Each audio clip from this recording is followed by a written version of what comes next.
Cool. All right, sweet. All right, we're now recording again, so I'm going to move back to where you can see pretty much most of me. All right, so from here we're going to look at forming medium guard. Normally the way I do this involves raising my hands above my head, but unfortunately that's not a really useful thing to do when you're indoors and you have a low ceiling, or if you're like my height and have a low ceiling. So what I'm going to do is just hold the sword in front of you like this, put your feet in an L. If you've got like a row of nails or like boards that you can stand on, so you've got a single line you can put your feet on, that's really, really useful. And what you want to do is you want to form a straight line between your toes on your sword side foot, your heel on your sword side foot. So sword side is just the side of your body you have the weapon on, which in my case is the right. If you're left-handed, it would be the left.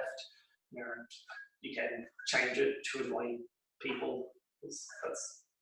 I'm just being annoying for no reason now. But right now it's my sword side, so toes, heel, and then the heel of the other foot, with the other foot facing off at about 90 degrees. I find you can sometimes have a slightly more open stance and it doesn't really affect things.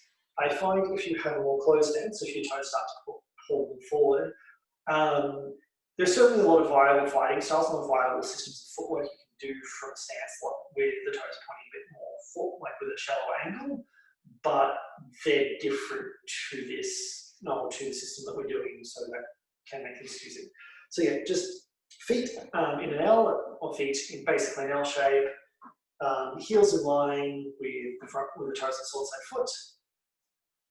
Holding your sword in front of you, all I want you to do, take your back arm, bend your arm to 90 degrees, make a fist, place it on your hip,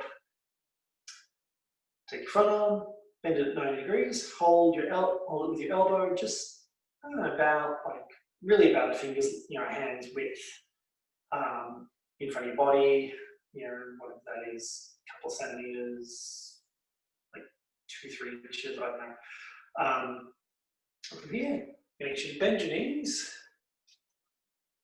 I'm going to get you to stand about 2 foot widths apart. When I say foot widths, I mean the width of your feet, not like feet as in 12 inches.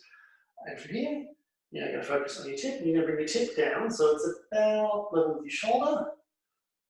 If you've got a partner who's standing with your tips crossed, it's meant to point at their throat. But since we don't, level with your shoulder is kind of a good cue. Even though this is probably not actually level with my shoulder, but from my perspective it looks like it, which is actually where it's meant to be. Or if you want a better cue, think you need to be able to thrust by just extending and stab someone in the face, or chop directly down to someone's sword arm. So if your sword's up like this, you can't thrust, even though you can chop. If your sword's flat like this, you can thrust, but you can't chop. So you need to be able to thrust or chop. And congratulations. You are now a little teapot, both short and stout. But more to the point, this is the medium guard. And this is kind of our core teaching guard because it is a pretty good guard. I quite like it, I use it a lot. But one of the huge advantages it has for me as a teacher is that it's very, very easy. It's pretty easy to do pretty much any technique from. So I don't have to worry about what guard my students are in when I'm teaching. I just go, right, come on guard, medium guard, right, let's go. And then down the track, we're going to look at some of the other guards and different kinds of techniques they facilitate.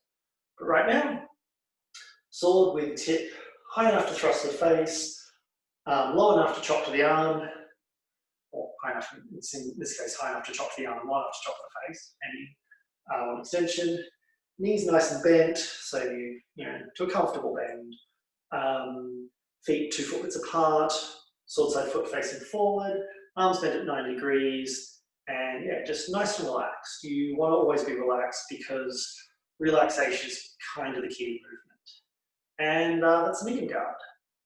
So are there any questions?